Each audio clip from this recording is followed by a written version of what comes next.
Assalamualaikum warahmatullahi wabarakatuh. Halo semuanya, saya Berlian Putri Arifin dengan nomor 1016063 dari Prodi Pendidikan Bahasa Indonesia, Fakultas Bahasa dan Seni, Universitas Negeri Padang. Baiklah, di video saya kali ini, saya akan memenuhi tugas saya di mata kuliah Teori Pembelajaran Bahasa Indonesia dengan dosen pengampu, yaitu Ibu Yulianti Rashid, SPD MPD.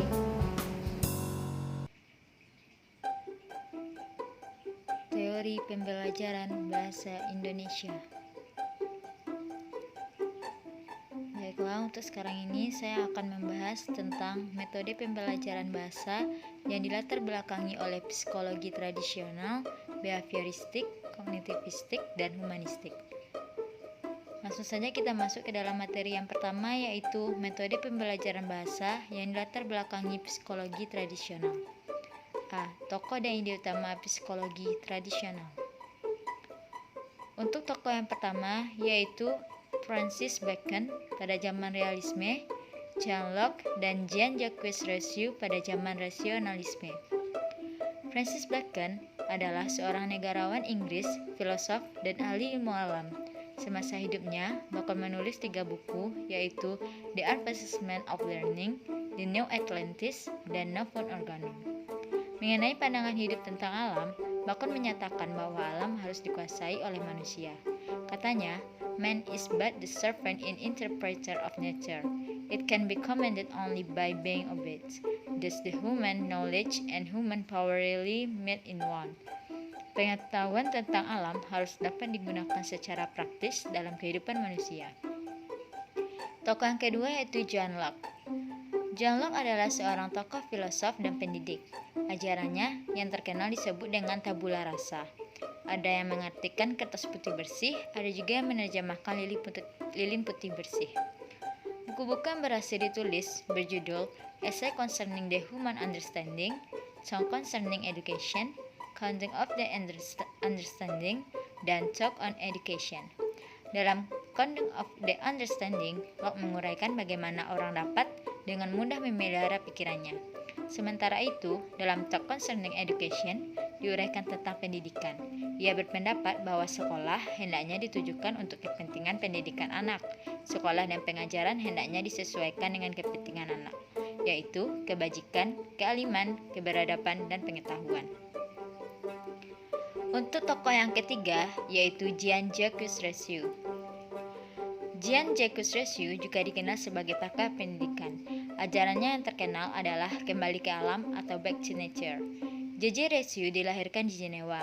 Ayahnya seorang tukang jam dan ibunya meninggal ketika ia baru berumur seminggu. Pendidikan yang ditempuh cenderung tidak teratur karena sering berpindah-pindah. Semasa hidupnya, Rousseau menulis 3 buku yaitu Emile de Education, La Nouvelle École, dan Contrat Social. Buku Emile membicarakan tentang pendidikan untuk kaum laki-laki dan perempuan.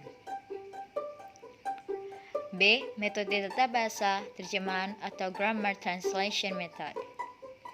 Dalam sejarah singkatnya, hingga abad 15, bahasa Latin merupakan bahasa yang paling banyak dipakai dalam bidang-bidang pendidikan, komersial, keagamaan, dan pemerintah di negara-negara barat. Hal itu tidak terlepas dari kecermelangan para filosof, yaitu Aristoteles, Plato, Descartes, dan sebagainya, mengungkapkan pemikirannya tentang segala aspek pengetahuan. Ketika negara Prancis, Italia, dan Inggris menempati kedudukan penting sebagai akibat perubahan politik di Eropa, penggunaan bahasa Latin mulai menurun, baik dalam komunikasi lisan maupun tulis. Metode tata bahasa terjemahan atau disingkat MTBT tumbuh dan berkembang di kalangan pakar-pakar pembelajaran bahasa Jerman. Tujuan pengembangan metode ini adalah agar siswa mengetahui segala sesuatu berkaitan dengan sesuatu dan pengetahuan serta hendaknya melebihi objek itu sendiri. Yang kedua yaitu landasan teori kebahasaannya. Metode tata bahasa terjemahan atau MTBT jelas tidak memiliki acuan teori kebahasaan yang standar. Tata bahasa yang berkembang pada saat itu jelas tata bahasa beralian linguistik tradisional yang sangat dipengaruhi oleh tata bahasa Latin. Yang selanjutnya yaitu landasan teori pembelajaran. Yang digunakan dalam penyusunan MTBT juga tidak jelas. Psikologi, apalagi psikologi pembelajaran, belum dikaji secara ilmiah. Jadi, psikologi yang mempengaruhi penyusunan MTBT juga psikologi tradisional, terutama empirisme atau periksa uren sebelumnya. Yang keempat yaitu rancang bangun metode. MTBT memiliki 7 karakteristik yang membedakannya dengan metode pembelajaran bahasa lainnya. Yang pertama yaitu tujuan belajar bahasa asing adalah agar seseorang dapat membaca teks bahasa asing. 2. Fokus utama pembelajaran bahasa adalah membaca dan menulis. Ketiga, pemilihan kosakata yang dibelajarkan semata-mata didasari oleh teks-teks bahasa asing yang dibelajarkan. Keempat, kalimat merupakan unit pusat pembelajaran bahasa dan penerjemahan. Kelima, peningkatan pembelajaran juga diletakkan pada keakuratan. Keenam, tata bahasa yang diajarkan secara deduktif. Ketujuh, siswa-siswa penutur asli bahasa target merupakan media pembelajaran bahasa asing. C. Metode langsung atau direct method. Untuk sejarah singkatnya, sejak tahun 1880, pakar-pakar linguistik seperti Henry Sweet dari Inggris, Wilhelm Vieter dari Jerman, dan Paul Pesci dari Prancis mulai menekankan perlunya organisasi profesi intelektual untuk mengembangkan ide-ide pembaharuan yang memiliki kredibilitas dan keberterimaan yang tinggi. Salah seorang tokoh linguistik, misalnya Sweet, mengemukakan 4 prinsip pembelajaran bahasa asing. Prinsip yang pertama yaitu seleksi yang cermat terhadap apa yang dibelajarkan. Prinsip yang kedua, pemberian batas-batas terhadap apa yang akan dibelajarkan. Prinsip ketiga, penyusunan materi pembelajaran dikaitkan dengan pembinaan 4 keterampilan berbahasa, yaitu menyimak, berbicara, membaca, dan menulis. Dan yang keempat yaitu penyusunan materi secara gradual dari tingkat sederhana ke tingkat yang lebih kompleks. 2. Landasan teori kebahasaan. Dalam membelajarkan bahasa asing, Alsever menggunakan interaksi oral secara intensif dengan menggunakan bahasa target dan mengembangkan pertanyaan-pertanyaan sebagai cara untuk mengembangkan kemampuan siswa dalam menyajikan kemampuan bahasa serta pemerolehan bahasa target. Metode yang digunakan Alsever pada akhirnya dikenal dengan metode alamiah atau natural method. Ketiga yaitu landasan teori pembelajaran. Berdasarkan langkah-langkah penerapan ML, dapat ditelusuri bahwa psikologi yang melandasi pengembangan ML adalah empirisme. Pengajar ML dalam penerapan metodenya berusaha menciptakan lingkungan yang mendukung proses pembelajaran. Jadi, nuansa psikologi behavioristik pun sudah mulai berkembang dalam pengembangan ML ini. 4. Yaitu rancang bangun pembelajaran. Walaupun penerapan ML cukup berhasil mengembangkan keterampilan berbahasa siswa, di samping siswa memiliki motivasi yang tinggi, namun terdapat kelemahan di dalam metode ini. Kelemahannya adalah adanya tuntutan yang berlebihan terhadap kemampuan guru untuk berbahasa secara cermat dan bersih seperti penutur asli atau bahasa yang dipelajari. Pengembangan pola interaksi belajar mengajar dalam penerapan metode tata bahasa terjemahan. Pola interaksi belajar mengajar (IBM) dalam penerapan MTBT jelas bersifat satu arah. Guru merupakan pusat pembelajaran, sedangkan siswa sebagai objek yang harus menempuh kegiatan belajar. Guru merupakan pengendali utama IBM. Pengembangan pola interaksi belajar mengajar dalam penerapan metode langsung. Dalam ML, terutama dengan dikembangkannya teknik tanya jawab, interaksi guru siswa tidak bersifat satu arah. Meskipun demikian, pada tahap-tahap awal pembelajaran melalui penerapan ML ini, interaksi masih bersifat satu arah. Guru ditempatkan sebagai model, panutan, sekaligus native speaker bahasa target. 2. Yaitu metode pembelajaran bahasa yang dilatar belakangi psikologi behavioristik. Tokoh dan ide utama psikologi behavioristik yang pertama yaitu Edward Lee Thorndike. Teori atau hukum-hukum yang dikemukakan Thorndike adalah hukum kesiapan atau law of readiness, hukum latihan atau law of exercise, dan hukum akibat atau law of effect. Ketiga hal tersebut dinamakan dengan hukum primer. Yang tokoh yang kedua yaitu Ivan Pavlov. Konsep-konsep yang dikemukakan tokoh kedua ini yaitu perangsang tak bersyarat, perangsang alami atau condition stimulus, yaitu perangsang yang memang secara alami dapat menimbulkan respon tertentu. Yang kedua, perangsang bersyarat atau condition stimulus, yaitu perangsang yang secara alami tidak menimbulkan respon tertentu, tetapi melalui proses persyaratan dapat menimbulkan respons, misalnya suara lonceng yang mampu merangsang keluarnya air liur. Yang ketiga yaitu respon tak bersyarat atau condition response, yaitu respon yang ditimbulkan oleh perangsang tak bersyarat, dan respon bersyarat atau condition response, yaitu respon yang ditimbulkan oleh perangsang bersyarat. Tokoh ketiganya yaitu B.F. Skinner.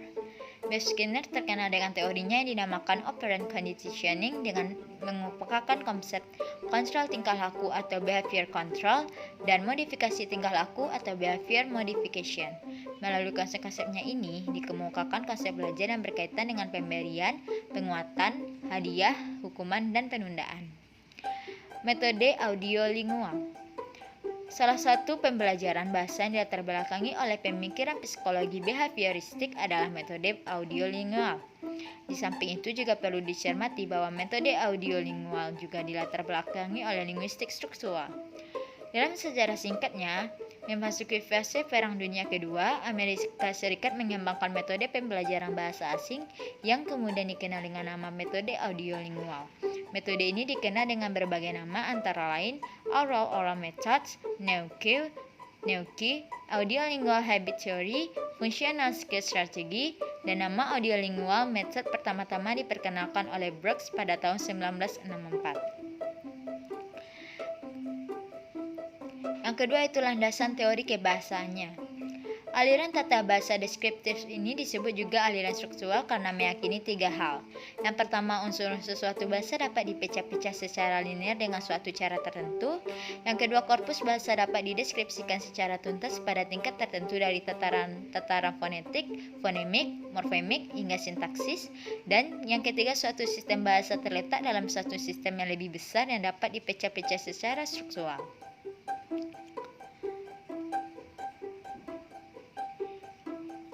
Yang ketiga yaitu landasan teori pembelajaran. Ciri-ciri teori behavioristik secara ringkas dapat dijelaskan sebagai berikut. A. Mementingkan pengaruh lingkungan atau environmentalistik. B. Mementingkan bagian-bagian atau elementaristik. C. Mementingkan peranan reaksi. D. Mementingkan mekanisme terbentuknya hasil belajar. E. Mementingkan pengalaman masa lalu. F. Mementingkan pembentukan kebiasaan. Dan G. Dalam memecahkan permasalahan, manusia dipandang menggunakan konsep trial dan error atau coba dan salah, yaitu dari proses mencoba-coba, menemukan kesalahan, dan pada akhirnya menemukan sesuatu yang benar. Pengembangan pola interaksi belajar-mengajar dalam penerapan metode audiolinguals. Pola IBM yang berkembang dalam penerapan MA cenderung tidak jauh berbeda dengan pola IBM dalam penerapan ML dalam MA, terutama dengan dikembangkannya teknik tanya jawab dan penugasan. Interaksi guru siswa tidak bersifat satu arah. 4. Yaitu rancang bangun metode. Tujuan pembelajarannya, menurut Huda, terdapat dua tingkat tujuan pembelajaran, yaitu tujuan jangka pendek dan tujuan jangka panjang. Tujuan jangka pendeknya yang pertama yaitu pengembangan kemampuan reseptif auditif siswa melalui latihan-latihan menyimak, pengembangan kemampuan siswa memproduksi wacana, pengembangan kemampuan menulis, pengembangan kemampuan mengarang. Tujuan jangka panjang penerapan metode audiolingual ini adalah pengembangan dan pembinaan kemampuan berbahasa siswa pada seluruh aspek keterampilan berbahasa, yaitu menyimak, berbicara, membaca, dan menulis seperti halnya kemampuan yang dimiliki oleh penutur asli atau native speaker. Yang B yaitu peranan pembelajar, guru, dan materi. Guru menduduki posisi sentral dalam proses pembelajaran. Materi pembelajaran cenderung ditempatkan sebagai bahan pelengkap dan media bagi guru dalam memberikan stimulus serta memerankan sebagai model penutur bahasa target. C yaitu metode Suggestopedia. Untuk sejarah singkatnya, Suggestopedia merupakan suatu metode yang dikembangkan oleh pakar psikologi dari Bulgaria, yaitu suatu negara yang terdapat di Eropa Timur. Metode ini dikembangkan oleh George Lozanov, seorang pakar psikologi, namun juga pakar di bidang pendidikan, psikiater, dan ahli fisika.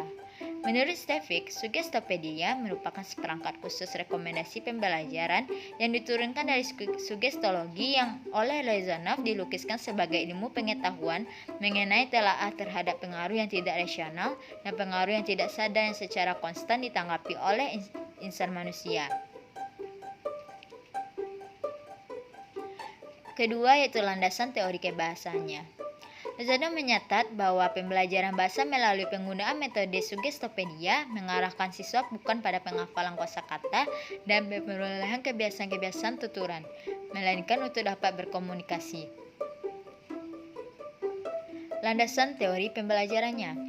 Lebih lanjut lagi, Lozanov menyatakan bahwa membedakan Sugestopedia dengan hipnotis dan bentuk pengawasan pikiran dan ingatan lainnya seperti digunakan dalam terapi psikologis adalah hipnotis dalam terapi psikologi itu kekurangan rasa sugestif dan gagal dalam menciptakan suatu pendirian yang konstan yang dicadangkan melalui psikorelaksasi.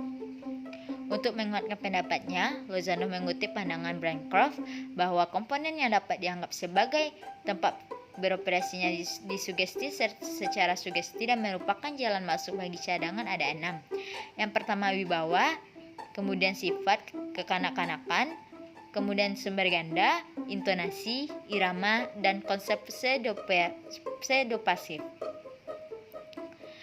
Rancang bangun metode. Yang pertama itu ada A. Tujuan, silabus, tipe-tipe kegiatan pembelajaran dan pengajaran, dan juga peranan pembelajaran.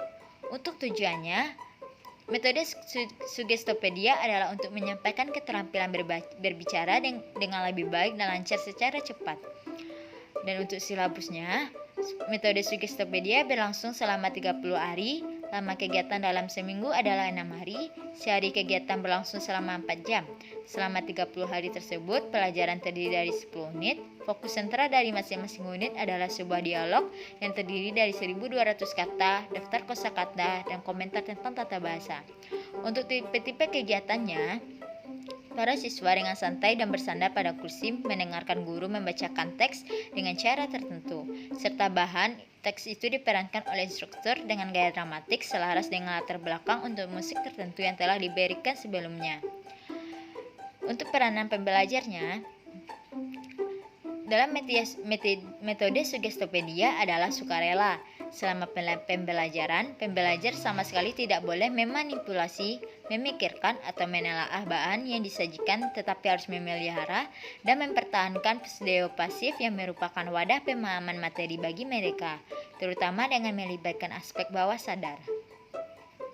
Selanjutnya yaitu ada peranan pengajar, peranan materi pembelajaran, dan prosedur penerapan metode Sugestopedia. Untuk peranan pengajar, dalam metode Sugestopedia, peranan utama pengajar adalah menciptakan situasi-situasi yang merupakan wadah pembelajar untuk dapat disugesti dengan baik. Dan untuk prosedur penerapan metode Sugestopedia, ada berlangsung selama 4 jam mempunyai 3 bagian yang berbeda. Yang pertama disebut dengan bagian tinjauan lisan. Yang kedua yaitu baru bahan disajikan dan didiskusikan. Dan yang ketiga dikenal dengan fase pertemuan untuk mencoba berhubungan dengan roh orang mati dan pemutaran musik merupakan suatu ciri khas yang membuat metode Sugestopedia sangat terkenal. Untuk peranan materi pembelajarannya, bahan atau materi pembelajaran dalam penerapan metode Sugestopedia terdiri dari materi penunjang langsung atau terutama teks dan rekaman, dan materi penunjang tidak langsung seperti peralatan-peralatan tetap dalam kelas dan musik. 5. Pengembangan pola interaksi belajar mengajar dalam penerapan metode Sugestopedia. Pengembangan pola IBM dalam penerapan MS atau metode Sugestopedia jauh lebih baik dibandingkan dengan pola IBM dalam penerapan metode-metode sebelumnya yaitu MTBT, ML, dan MA. Hal ini disebabkan karena dikembangkannya aktivitas kelompok belajar dalam kelas. Melalui aktivitas ini, maka jaringan IBM antara siswa dengan guru dan antar siswa itu sendiri berkembang dengan baik. Yang keenam yaitu kemungkinan penerapan metode Sugestopedia dalam pembelajaran bahasa Indonesia. Agar penerapan metode ini dapat berjalan dengan baik, maka segala sesuatunya harus disiapkan secara secermat mungkin. Guru-guru terlebih dahulu harus mendapatkan penataran tentang apa dan bagaimana penerapannya metode ini, karena penerapan metode ini memerlukan guru yang memahami konsep relaksasi secara mental, mampu memberikan sugesti, memiliki selera musik yang relatif tinggi, dan mampu berkomunikasi dengan siswa secara wajar atau menempatkan diri sejajar dengan siswa. Materi yang ketiga yaitu metode pembelajaran bahasa yang dilatar belakangi psikologi kognitivistik. Menurut teori ini, ilmu pengetahuan dibangun dalam diri seseorang individu melalui proses interaksi yang berkesinambungan dengan lingkungan. Tokoh dan ide utama psikologi kognitivistik ini yaitu yang pertama, Jean Piaget. Menurut Jean Piaget, salah satu penganut aliran kognitif yang kuat, proses belajar sebenarnya terdiri atas 3 tahapan, yaitu asimilasi, akomodasi, dan ekuilibrasi atau penyeimbangan. Tokoh yang kedua yaitu David Ausubel. Dia merupakan individu akan belajar dengan baik jika apa yang disebut pengatur kemajuan atau belajar atau advances organizers dinamisikan dan dipresentasikan dengan baik dan tepat kepada individu atau siswa. Dan yang ketiga yaitu Jerome Bruner. Bruner mengusulkan teorinya yang disebut free discovery learning. Menurutnya, proses belajar akan belajar dengan baik dan kreatif jika guru atau pengajar memberi kesempatan kepada siswa untuk menemukan suatu aturan termasuk konsep, teori, definisi, dan sebagainya melalui contoh-contoh yang menggambarkan aturan yang menjadi sumbernya. Kritik terhadap teori kognitif ini terutama teori yang dikembangkan oleh Piaget. Selain dikritik karena suka dipraktikkan, terutama di tingkat-tingkat lanjut. Selain itu, beberapa konsep tertentu seperti intelijensia, belajar, atau pengetahuan yang mendasari teori ini suka dipahami, dan pemahaman itu sendiri pun masih belum tuntas. B. Yaitu metode alamiah. Untuk sejarah singkatnya, pada tahun 1977, Tracy Terrell, seorang guru bahasa Spanyol di California, mempublikasikan sebuah rancangan bagi filsafat pengajaran bahasa yang disebut pendekatan alamiah. Sejak rancangan pembelajaran dibuat di awal Terrell dipublikasikan, beberapa praktisi pengajaran bahasa tergugah untuk melaksanakan penelitian dan penerapan pikiran Terrell. Ada 2 butir pandangan, Terrell dan Krashen, yang relatif berbeda dengan pandangan pakar pembelajaran bahasa pada saat itu. Yang pertama, Terrell dan Krashen cenderung menyatakan maka pendekatan pembelajaran dirancang itu bersifat tradisional. Yang kedua, Terrell dan Krashen tidak mempersalahkan istilah pendekatan, strategi, metode, dan teknik. Jadi intinya, mereka mencoba mendayagunakan proses pemerolehan bahasa yang konteks pembelajaran bahasa. Metode alamiah ini berbeda dari metode langsung. Perbedaan itu terutama terletak pada pandangan para pengajar metode alamiah yang tidak menyetujui penggunaan monolog guru, pengulangan langsung, serta tanya jawab langsung. Yang kedua yaitu landasan teori kebahasanya. Dalam metode alamiah, aspek bahasa yang dipentingkan adalah makna dan pesan, bukan kaidah. Yang ketiga itu landasan teori pembelajaran. Berdasarkan temuan-temuan penilaian itu diajukan 5 hipotesis. Yang pertama yaitu hipotesis pemerolehan atau pembelajaran bahasa, atau juga the acquisition or learning hypothesis. Maksudnya, menguasai bahasa manusia dapat menempuh 2 cara, yaitu melalui pemerolehan bahasa dan pembelajaran bahasa. Yang hipotesis yang kedua yaitu hipotesis pemantauan atau the monitor hypothesis. Credit Center menyatakan bahwa proses pemerolehan sistem linguistik akan berlangsung jika pembelajar bahasa terlibat dalam kegiatan bertutur ketika komunikasi menggunakan bahasa target berlangsung. Hipotesis yang ketiga yaitu hipotesis urutan alamiah atau the natural order hypothesis.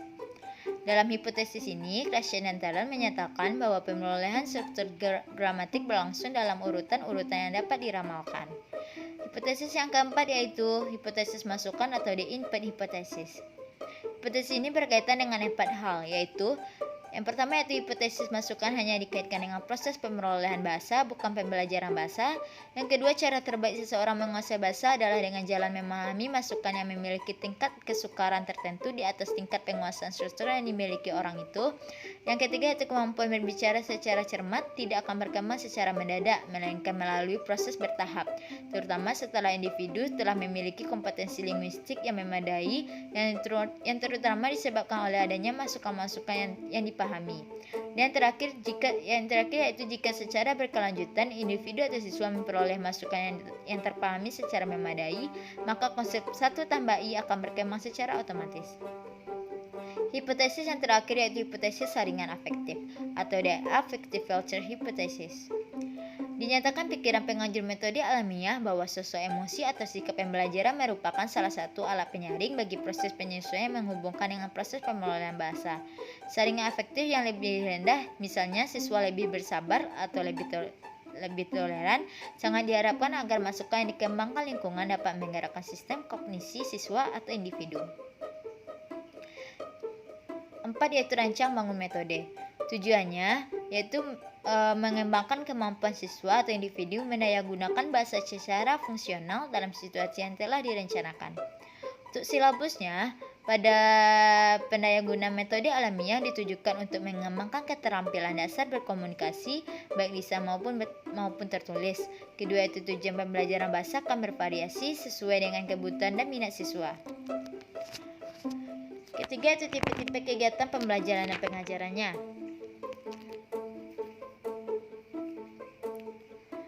Kadang-kadang penerapan metode alamiah ini mirip dengan metode respons fisik total. Pada kesempatan lain, penerapan metode alamiah mirip dengan metode komunikatif. Misalnya ketika siswa dilibatkan dalam aktivitas kerja kelompok untuk mendiskusikan hal-hal sederhana menggunakan bahasa target untuk mengamati dan akhirnya mendeskripsikan suatu benda dan sebagainya. Keempat itu peranan pembelajaran. Mengembangkan informasi berkaitan dengan tujuan khusus yang hendak dicapai sehingga aktivitas pemodelan bahasa berpusat pada topik dan situasi yang paling dibutuhkan siswa itu sendiri. Peranan pengajar. Yang pertama yaitu guru merupakan sumber primer pengadaan masukan-masukan yang terpahami bagi siswa dalam kelas. Kedua, guru bertanggung jawab untuk menciptakan dan memelihara iklim kelas sehingga terjalin hubungan antar siswa dan antar guru siswa yang ramah serta tidak menimbulkan ketegangan dan kecemasan. Ketiga, guru bertanggung jawab untuk menciptakan berbagai aktivitas pembelajaran dalam kelas sehingga menarik minat siswa. Selanjutnya yaitu peranan materi pembelajaran. Dalam metode alamiah adalah pencetus aktivitas komunikasi dalam kelas sesuai dengan konteks dan aspek-aspek ekstra linguistik lainnya sehingga aktivitas itu merupakan masukan yang berarti dan terpahami siswa. Untuk prosedur pembelajarannya yaitu ada 7. Yang pertama itu diawali dengan pendayagunaan metode respons fisik total. Yang kedua menggunakan metode respons fisik total. Yang ketiga menggunakan metode komunikatif. Yang keempat menggunakan metode langsung. Yang kelima, guru mengkombinasikan metode respons fisik total dan metode langsung. Yang keenam, guru kembali mengkombinasikan metode respons fisik total dengan metode komunikatif. Yang ketujuh, yaitu guru mendayagunakan gambar-gambar dalam majalah tadi untuk memancing aktivitas produktif. Untuk pengertian dan konsep pendekatan komunikatif. Konsep kompetensi komunikatif diangkat dari dikotomi Chomsky pada tahun 1965 yang membedakan komponen bahasa menjadi 2 bagian, yaitu kompetensi dan performansi atau unjuk perbuatan. Chomsky membedakan konsep performansi dan kompetensi dalam 2 versi, yaitu versi kuat dan versi lemah. Yang dimaksud dengan versi lemah menurut Chomsky adalah pembedaan kemampuan kompetensi dengan performansi pada diri seseorang. Dengan kata lain, kompetensi berbahasa seseorang tidak memberikan pengaruh terhadap performansi berbahasanya atau sebaliknya.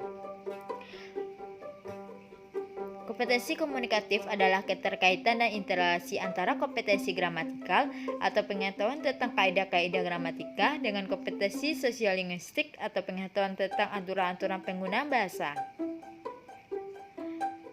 Kompetensi komunikatif meliputi kompetensi gramatikal, kompetensi sosiolinguistik, kompetensi kewacanaan, dan kompetensi strategi. Yang kedua itu latar belakang pengembangan pendekatan pembelajaran bahasa komunikatif. Menurut Imran, pemunculan dan pengembangan pendekatan pembelajaran bahasa komunikatif dilatar belakangi sekurang-kurangnya oleh 3 disiplin ilmu. Yang pertama itu psikologi, khususnya psikologi belajar. Kedua linguistik, khususnya linguistik deskriptif. Dan yang ketiga sosiolinguistik dan psikolinguistik. Ali mengemukakan asumsi-asumsi psikologi yang melatar belakangi pertumbuhan dan perkembangan pendekatan komunikatif adalah sebagai berikut. Yang pertama, keseluruhan lebih berarti dari penjumlahan bagian-bagian. Yang kedua, belajar adalah tanggung jawab siswa. Yang ketiga, bagaimana kita sebenarnya belajar bahasa sehingga mahir. Yang keempat, belajar akan lebih efektif jika siswa mengetahui apa yang dilakukannya dan mengapa hal itu dilakukan. Yang kelima, tidak semua kesalahan merupakan kesalahan.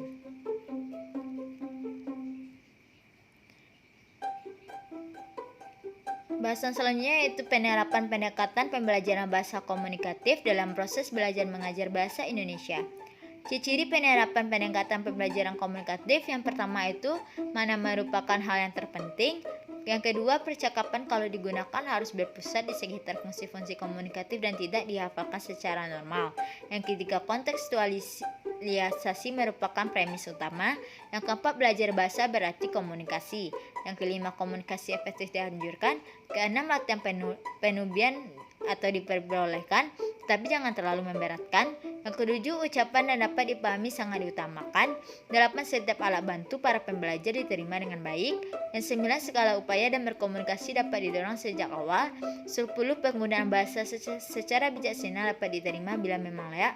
Dan masih banyak lagi.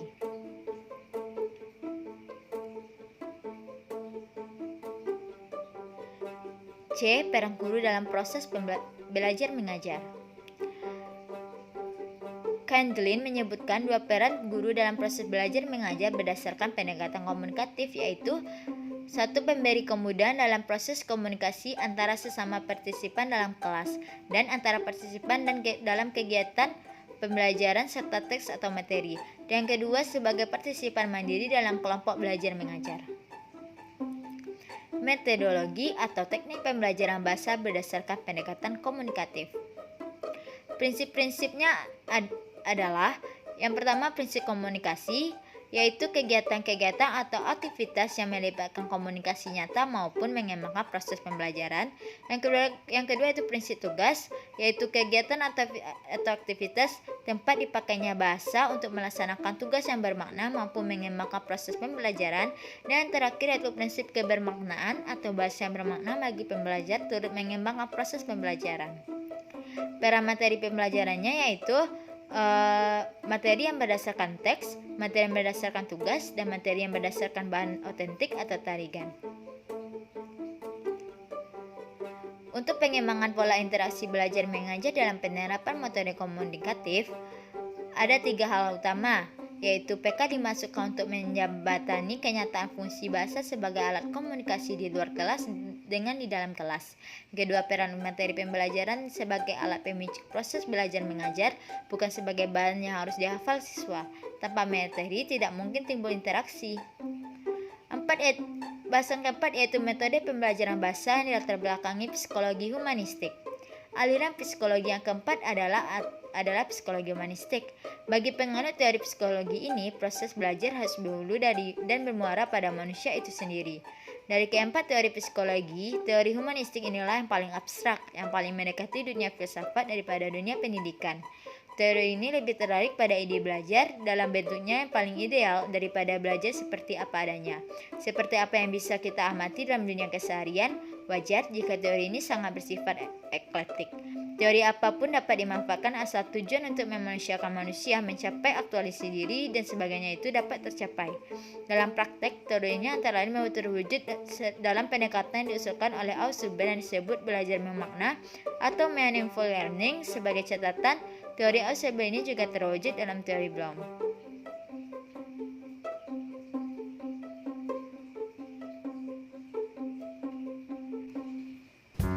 Sekian dari hasil PowerPoint saya tadi. Maaf jika masih terdapat kesalahan dalam pembuatan PowerPoint tersebut. Saya harap apa yang saya sampaikan bisa bermanfaat bagi kita semua. Baiklah, kurang dan lebihnya saya tutup. Sekian, terima kasih. Assalamualaikum warahmatullahi wabarakatuh.